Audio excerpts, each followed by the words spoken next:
A shortage of janitorial staff has Portland's public schools looking a little bit dingy. As Fox 12's Simon Gutierrez explains, now the district is short more than 30 custodians, and that has students noticing the difference and parents concerned. As students file out of Madison High School in Northeast Portland, they're walking out of a building they say isn't as clean as they'd like. It's those little things everywhere that just makes it look dirty. It's just it's not super dirty, but it's little things all around. But also not so little things like bathrooms. There's paper towels everywhere, just all over the floor and the sinks. They need to be cleaned more often. Throughout the day. According to the union that represents custodial workers in Portland Public Schools, there's a shortage right now of about 30 custodians, which means schools like Madison aren't getting cleaned as thoroughly as they should be. Right now we're at moderately dingy, and it's been, I don't know how long it's been like that. Curtis Moore is a union steward and custodian at Boise Elliott Elementary.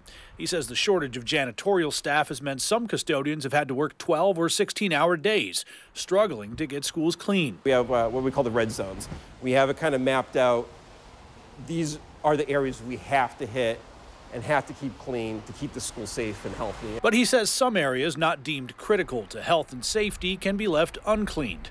That worries parents like Han Voki, whose daughter is a freshman at Lincoln. Do you think having a school not completely clean is a good option? Not a good option. Not ideal. Not ideal. In a written statement, PPS's Senior Facilities Services and Operations Manager said, quote, PPS strives to create the cleanest learning and working environments for our students and employees.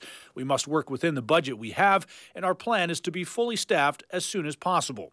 In the meantime, Moore says he and other custodians are scrambling to keep up, with long work days taking a toll on morale. You feel like you're just swamped with all this work and no light at the end of the tunnel. And while there's no immediate health risk to students, parents like Voki say cleaner would be better. I'm just concerned about the environmental, it should be clean and fresh air for the student, In Northeast Portland, Simon Gutierrez, Fox 12 Oregon.